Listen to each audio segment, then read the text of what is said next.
News first channel ಹಾಗೂ ಡಿಜಿಟಲ್ನಲ್ಲಿ ಜಾಹೀರಾತು ನೀಡಲು ಈ ನಂಬರ್ಗೆ ಸಂಪರ್ಕಿಸಿ.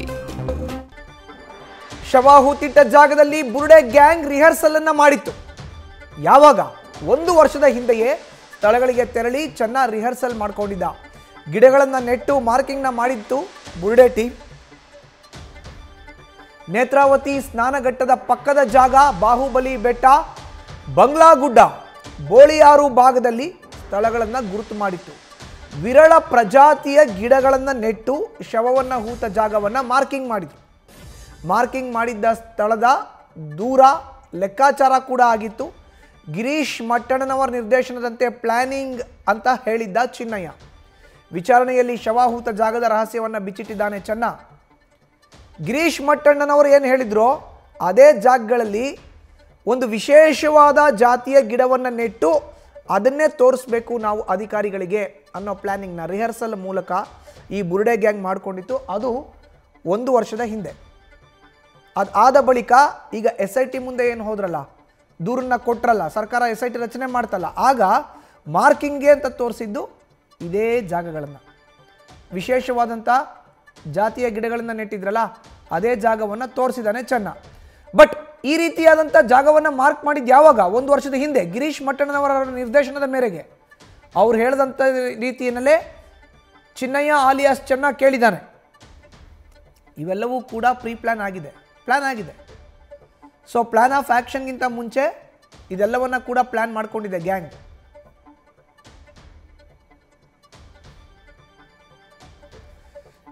ಒಂದು ವರ್ಷದಿಂದನೇ ರಿಹರ್ಸಲ್ನ ಮಾಡ್ಕೊಳ್ಳಾಗ್ತಾ ಇತ್ತು. ಯಾವ ರೀತಿ ನಾವು ಅಧಿಕಾರಿಗಳ ಮುಂದೆ ಮಾಹಿತಿಯನ್ನು ನೀಡಬೇಕು, ಎಲ್ಲೆಲ್ಲಿ ಶವವನ್ನು ಹೂತಿಟ್ಟಿದ್ದೀರಾ ಅಂತ ಏನಾದರೂ ಕೇಳಿದ್ರೆ ಆ ಜಾಗಗಳನ್ನ ತೋರಿಸ್ಬೇಕಲ್ಲ. ಆ ಜಾಗದನ್ನ ತೋರಿಸ್ಲಿಕ್ಕೆ ಒಂದಷ್ಟು ಪ್ರದೇಶವನ್ನು ಆಯ್ಕೆ ಮಾಡಿಕೊಂಡಿದೆ ಈ ಟೀಮ್ ಬುರುಡೆ ಗ್ಯಾಂಗ್. ವಿಶೇಷವಾಗಿ ಬಾಹುಬಲಿ ಬೆಟ್ಟ, ನೇತ್ರಾವತಿ ಸ್ನಾನದ ಘಟ್ಟ ಏನಿದೆ ಅದರ ಪಕ್ಕದ ಜಾಗ, ಬಾಹುಬಲಿ ಬೆಟ್ಟ, ಬಂಗ್ಲಾಗುಡ್ಡ, ಬೋಳಿಯಾರು ಭಾಗದಲ್ಲಿ ಸ್ಥಳವನ್ನು ಗುರುತು ಮಾಡಿಕೊಂಡು ಆ ಜಾಗದಲ್ಲಿ ವಿರಳ ಪ್ರಜಾತಿಯ ಗಿಡಗಳನ್ನು ನೆಟ್ಟು ಶವವನ್ನು ಹೂತು ಮಾರ್ಕಿಂಗ್ನ ಮಾಡ್ಕೊಳ್ಳಲಾಗಿತ್ತು. ಮಾಹಿತಿಯನ್ನು ನೀಡ್ತಾರೆ ನಮ್ಮ ಪ್ರತಿನಿಧಿ ಕಿರಣ್. ಈಗ ನೇರ ಸಂಪರ್ಕಕ್ಕೆ ಜಾಯ್ನ್ ಆಗಿದ್ದಾರೆ. ಕಿರಣ್, ನೋಡಿ, 1 ವರ್ಷದಿಂದ ರಿಹರ್ಸಲ್ ಮಾಡ್ಕೊಂಡಿದ್ರಂತೆ, ಗಿರೀಶ್ ಮಟ್ಟಣ್ಣನವರ ನಿರ್ದೇಶನ ಇತ್ತಂತೆ, ವಿಶೇಷವಾದಂಥ ಜಾತಿಯ ಗಿಡಗಳನ್ನು ಅಲ್ಲಿ ನೆಟ್ಟು ಇದೇ ಜಾಗವನ್ನು ತೋರಿಸ್ಬೇಕು ಮಾರ್ಕಿಂಗ್ ವೇಳೆನಲ್ಲಿ ಅನ್ನೋ ಒಂದು ಮಾತನ್ನ ಕೂಡ ಆಡ್ಕೊಂಡಿದ್ರಂತೆ ಮೀಟಿಂಗ್ನಲ್ಲಿ.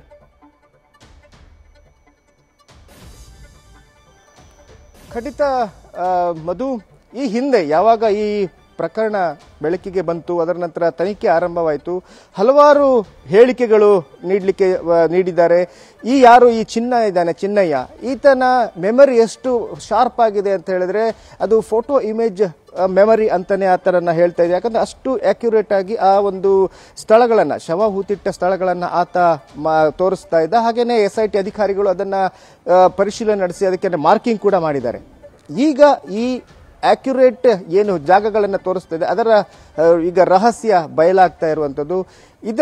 ಈ ಒಂದು ಜಾಗಗಳನ್ನು ತೋರಿಸಿದ ಒಂದು ರಿಹರ್ಸಲ್ 1 ವರ್ಷದ ಹಿಂದೆ ಆಗಿತ್ತು. ಯಾವ ಜಾಗವನ್ನ ತೋರಿಸಬೇಕು, ಯಾವ ಜಾಗದಲ್ಲಿ ಶವಗಳನ್ನು ಹೂತಿದ್ದೇನೆ ಅನ್ನೋದನ್ನ ಆತ ಹೇಳಿದ್ದ.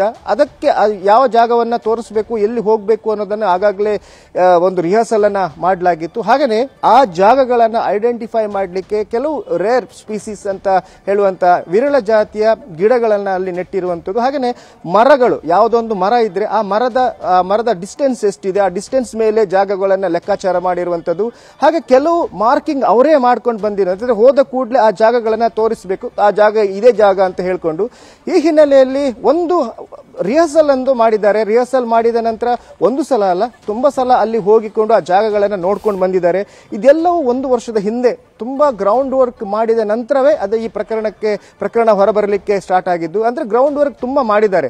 ಈ ಹಿನ್ನೆಲೆಯಲ್ಲಿ ಈ ಒಂದು ರಿಹರ್ಸಲ್ ಮಾಡಿದ ಸಂದರ್ಭದಲ್ಲಿ ಈ ರೇರ್ ಸ್ಪೀಸೀಸ್ ಅಂದ್ರೆ ವಿರಳ ಜಾತಿಯ ಗಿಡಗಳನ್ನ ಹಾಕಿರುವಂತದ್ದು, ಹಾಗೇನೆ ಒಂದು ಮರವನ್ನ ಐಡೆಂಟಿಫೈ ಮಾಡಿ, ಪರ್ಟಿಕ್ಯುಲರ್ ಮರವನ್ನು ಐಡೆಂಟಿಫೈ ಮಾಡಿ ಅದಕ್ಕೆ ಜಾಗದ ಲೆಕ್ಕಾಚಾರ ಮಾಡಿರುವಂತದ್ದು. ಹಾಗೆ ಒಂದು 17 ಜಾಗಗಳನ್ನ ತೋರಿಸಿದಂಥದ್ದು. ಯಾಕಂದ್ರೆ ಸ್ನಾನಘಟ್ಟ ಏನು ನೇತ್ರಾವತಿ ಸ್ನಾನಘಟ್ಟದ ಪಕ್ಕದಲ್ಲೇ ಇರುವಂತಹ ಜಾಗ, ಹಾಗೆಯೇ ಬಂಗ್ಲಾಗುಡ್ಡೆ ಆ ದಟ್ಟಾರಣ್ಯ, ಅದರ ಒಳಗಡೆ ಆ ಜಾಗವನ್ನ ಆಕ್ಯುರೇಟ್ ಆಗಿ ತೋರಿಸುವಂಥದ್ದು, ಹಾಗೆಯೇ ನದಿ ತೀರದ ಜಾಗದಲ್ಲಿ ತೋರಿಸುವಂಥದ್ದು, ಹಾಗೆ ಈ ಬಾಹುಬಲಿ ಬೆಟ್ಟ ಆಗ್ಬೋದು, ಹಾಗೆ ಬೋಳಿಯಾರು, ಹಾಗೆಯೇ ಕಲ್ಲೇರಿ ಆ ಜಾಗಗಳಲ್ಲಿ ಇದೇ ಜಾಗದಲ್ಲಿ ನಾನು ಹೂತಿಟ್ಟಿದ್ದಂತ ಮೆಮರೈಸ್ ಮಾಡಲಿಕ್ಕೆ ಆ ಒಂದು ಜಾಗವನ್ನ ಮಾರ್ಕಿಂಗ್ ಮಾಡಿ ಮೊದಲೇ ಬಂದಿರುವಂಥದ್ದು ಈಗ ರಹಸ್ಯವಾಗಿ ಉಳ್ಕೊಂಡಿಲ್ಲ. ಯಾಕಂದ್ರೆ ಈಗಾಗಲೇ ಆತ SIT ಅಧಿಕಾರಿಗಳು ಎಲ್ಲವನ್ನ ತಿಳಿಸಿದ್ದಾನೆ. ವಿಚಾರಣೆ ಸಂದರ್ಭದಲ್ಲಿ ಪ್ರತಿಯೊಂದನ್ನ ಆತ ಹೇಳಿರುವಂಥದ್ದು. ಮಧು, ಕಿರಣ್, ಪ್ರಮುಖವಾಗಿ ಈಗ 1 ವರ್ಷದಿಂದ ಏನು ರಿಹರ್ಸಲ್ನ ಮಾಡ್ತಾ ಇದ್ರು, ಹಳ್ಳಿ ಮನೆ ರೆಸಾರ್ಟ್ನಲ್ಲಿ ಕೂತು ಪ್ಲಾನ್ ಕೂಡ ಆಗಿದೆ ಅಂತ ಹೇಳಿದ್ರು. ಒಂದಷ್ಟು ಪ್ರದೇಶಗಳನ್ನ ಮಾರ್ಕ್ ಮಾಡಿದ್ದಾರೆ, ಒಂದು ಜಾತಿಯ ಗಿಡವನ್ನ ಅಲ್ಲಿ ನೆಟ್ಟು ಅಂತ. ಬಟ್ ಅಲ್ಲಿ ಏನು ಸಿಕ್ಕಿಲ್ವಲ್ಲ, ಈಗ ಅದಕ್ಕೆ ಹೇಗಿರುತ್ತೆ ಮುಂದಿನ ವಿಚಾರಣೆ?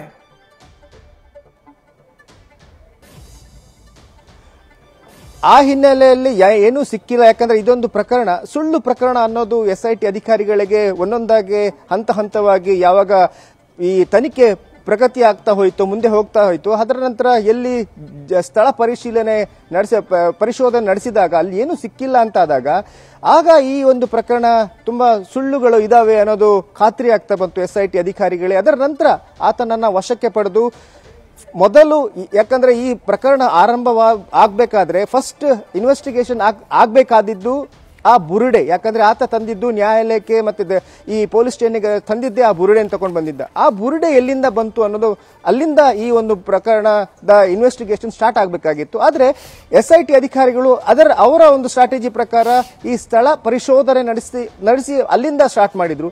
ಅದರ ನಂತರ ಯಾವಾಗ ಈ ಒಂದು ಪ್ರಕರಣದಲ್ಲಿ ಅಥವಾ ಈ ಸ್ಥಳ ಪರಿಶೋಧನೆ ಸಂದರ್ಭದಲ್ಲಿ ಏನು ಸಿಕ್ಕಿಲ್ಲ, ಮೂಳೆಗಳು ಸಿಕ್ಕಿಲ್ಲ ಅಥವಾ ಕಳೆಬರ ಸಿಕ್ಕಿಲ್ಲ, ಅಸ್ಥಿಪಂಜರದ ಕುರು ಸಿಕ್ಕಿಲ್ಲ ಅಂತ ಆದಾಗ ಇದೊಂದು ಸುಳ್ಳು ಪ್ರಕರಣ ಅಥವಾ ಸುಳ್ಳು ಘಟನೆಗಳು ಅಂತ ಅನಿಸ್ಲಿಕ್ಕೆ ಶುರು ಆಯಿತು. SIT ಅಧಿಕಾರಿಗಳು ಆತನನ್ನ ವಶಕ್ಕೆ ಪಡೆದು ವಿಚಾರಣೆ ಆರಂಭ ಮಾಡಿದಾಗ ಈ ಒಂದು ಬುರುಡೆ ರಹಸ್ಯ ಒಂದೊಂದೇ ಬಯಲಾಗ್ತಾ ಹೋಯಿತು. ಈ ಬುರುಡೆ ರಹಸ್ಯ ಹೇಗೆ, ಬುರುಡೆ ಎಲ್ಲಿಂದ ಬಂತು, ಅದನ್ನ ಯಾರು ತಂದು ಕೊಟ್ಟರು, ಎಲ್ಲಿಂದ ಯಾವ ತರ ಪ್ಲಾನಿಂಗ್ ಆಗಿತ್ತು, ಪ್ರತಿಯೊಂದು ಈಗ ಒಂದೊಂದಾಗಿ ಹೊರಗೆ ಬರ್ತಾ ಇರುವಂತದ್ದು. ಅಧಿಕಾರಿಗಳು ಅದನ್ನ ದಾಖಲೀಕರಣ ಕೂಡ ಮಾಡ್ಕೋತಾ ಇದ್ದಾರೆ.